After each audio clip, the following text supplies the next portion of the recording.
আকাশবাণী খবর পড়ছে প্রিয়া বিশ্বকর্মা। প্রথমে বিশেষ খবর। শিলিগুড়িতে কেন্দ্রীয় স্বরাষ্ট্রমন্ত্রী অমিত শাহর উপস্থিতিতে গোর্খা নেতৃত্বের সঙ্গে বৈঠকে পশ্চিমবঙ্গে পাহাড় সমস্যার স্থায়ী সমাধানে একটি কমিটি গঠনের সিদ্ধান্ত নেওয়া হয়েছে। প্রধানমন্ত্রী নরেন্দ্র মোদীর জন্মদিন উদযাপনে বিজেপি এক মাস ব্যাপী জাতীয় সেবা সংকল্প অভিযান চালাবে।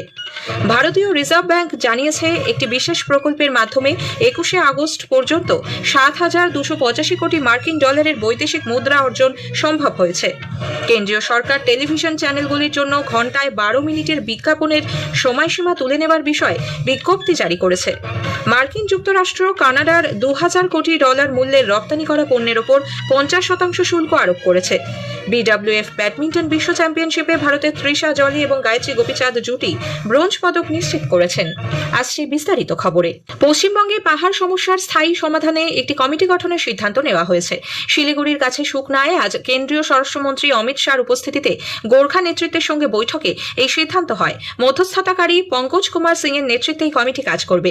ওই নতুন কমিটি পাহাড়, তরাই, ডুয়ার্স ঘুরে রিপোর্ট কেন্দ্রীয় স্বরাষ্ট্র মন্ত্রককে জমা দেবে। পাহাড়ি রাজনৈতিক সমস্যার স্থায়ী সমাধান সূত্র খোঁজার পাশাপাশি শিক্ষক নিয়োগ, চা বাগান, পরিবহন ব্যবস্থা, জিটিএ সমস্যা প্রভৃতি নিয়েও বৈঠকে আলোচনা হয়।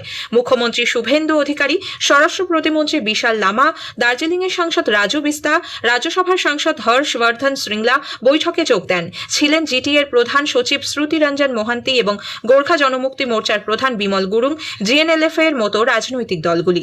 বৈঠক শেষে দার্জিলিংয়ের সাংসদ রাজু বিস্তা বলেন, সাংবিধানিক উপায়েই পাহাড়ের সমস্যার সমাধানে উপযুক্ত পদক্ষেপ করা হবে। গোর্খা জনমুক্তি মোর্চার নেতা রোশন গিরি আজকের বৈঠকে সন্তোষ ব্যক্ত করেছেন। রাজ্যসভার সাংসদ হর্ষবর্ধন শ্রীংলা বলেছেন, পঙ্কজ সিং এর নেতৃত্বে যে দল গঠিত হয়েছে তারাই সমস্ত বিষয়টা দেখবে। काफी डिटेल में लोकसभा सांसद ने ब्रीफिंग दिया है।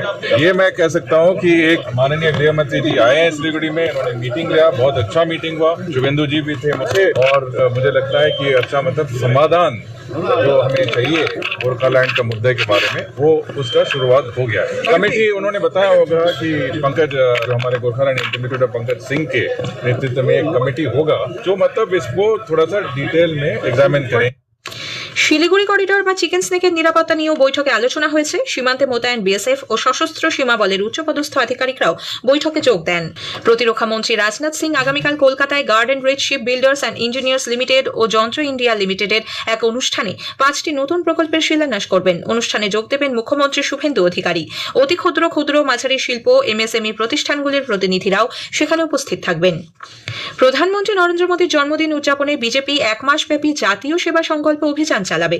এর মূল লক্ষ্য হবে জনসেবার প্রতি প্রধানমন্ত্রীর অঙ্গীকারকে তুলে ধরা এবং জনসাধারণকে, বিশেষ করে যুবাদের সেবামূলক কার্যকলাপে অংশ নিতে উৎসাহিত করা।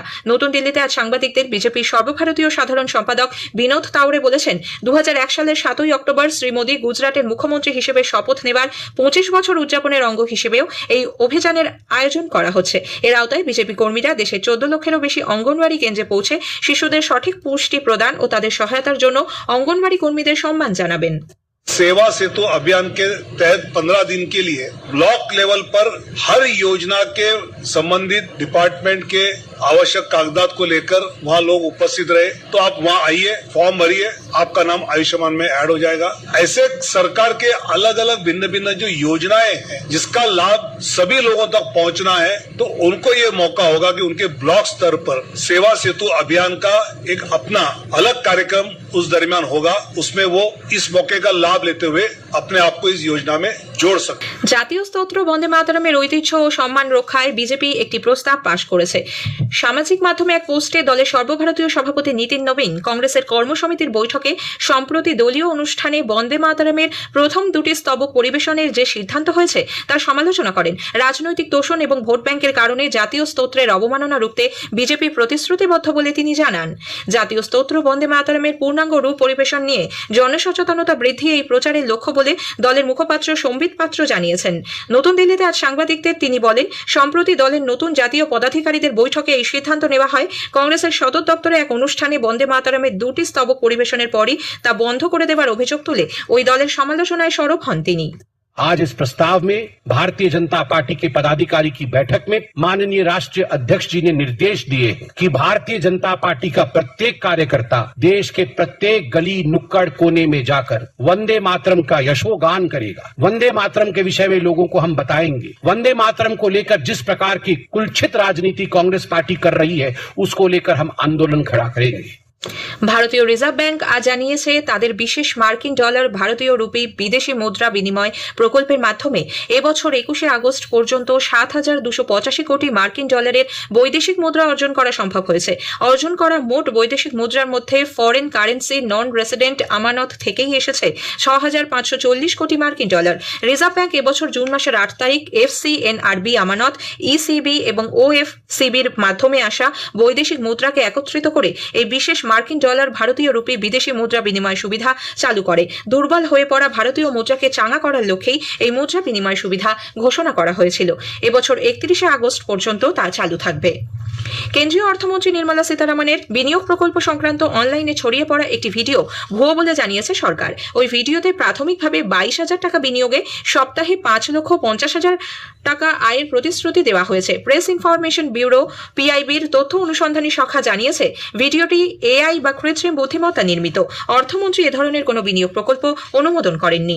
সুপ্রিম কোর্ট সমাধান সমারোহ উদ্যোগের অধীনে ৩ দিনের বিশেষ লোক আদালতের প্রথম দিনে ৪০০টির বেশি মামলার নিষ্পত্তি করেছে। এর মধ্যে রয়েছে বৈবাহিক ও সম্পত্তি সংক্রান্ত বিরোধ, সড়ক দুর্ঘটনার ক্ষতিপূরণ, জমি অধিগ্রহণ ও ক্ষতিপূরণ সংক্রান্ত বিষয়, কর সংক্রান্ত বিষয় ইত্যাদি।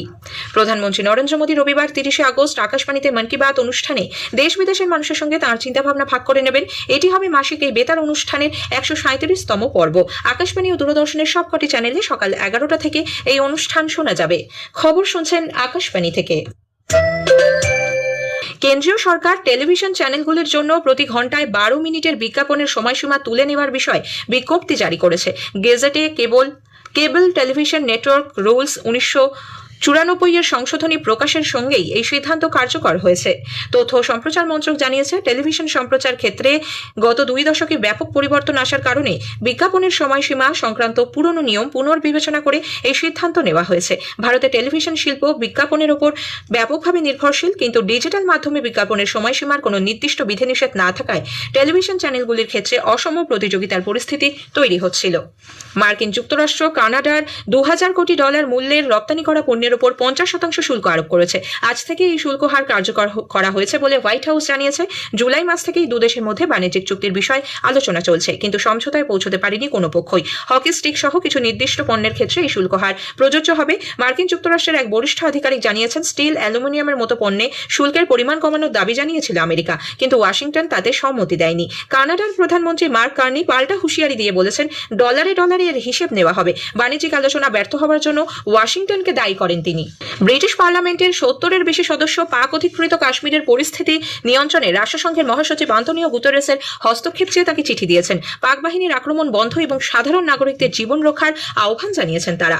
পাকিস্তানে ধর্মীয় সংখ্যালঘু বিষয়ক দপ্তরের প্রথম মন্ত্রী তথা ধর্মীয় স্বাধীনতার প্রবক্তা শাহবাজ ভাট্টির হত্যার ১৫ বছর পরও খ্রিস্টান, হিন্দু ও আহমদিয়া সম্প্রদায় সহ বিভিন্ন সংখ্যালঘু গোষ্ঠীর ওপর দেশজুড়ে বৈষম্য অব্যাহত রয়েছে এবং তাদের প্রার্থনা গৃহগুলি হামলার শিকার হচ্ছে। মার্কিন সংবাদ মাধ্যমে এক প্রতিবেদনে একথা জানানো হয়েছে। বিডব্লিউএফ ব্যাডমিন্টন বিশ্ব চ্যাম্পিয়নশিপে ভারতের তৃষা জলি এবং গায়ত্রী গোপীচাঁদ জুটি ব্রোঞ্জ পদক নিশ্চিত করেছেন। নতুন দিল্লির ইন্দিরা গান্ধী ইনডোর স্টেডিয়ামে মহিলাদের ডাবলসের সেমিফাইনালে তারা বর্তমান চ্যাম্পিয়ন লিউ শেংশু এবং তাননিং এর কাছে পরাজিত হন। শেষ করার আগে খবরের বিশেষ কিছু অংশ আরও একবার। শিলিগুড়িতে কেন্দ্রীয় স্বরাষ্ট্রমন্ত্রী অমিত শাহর উপস্থিতিতে গোর্খা নেতৃত্বের সঙ্গে বৈঠকে পশ্চিমবঙ্গে পাহাড় সমস্যার স্থায়ী সমাধানে একটি কমিটি গঠনের সিদ্ধান্ত নেওয়া হয়েছে। প্রধানমন্ত্রী নরেন্দ্র মোদীর জন্মদিন উদযাপনে বিজেপি ১ মাসব্যাপী জাতীয় সেবা সংকল্প অভিযান চালাবে। খবর শেষ হলো।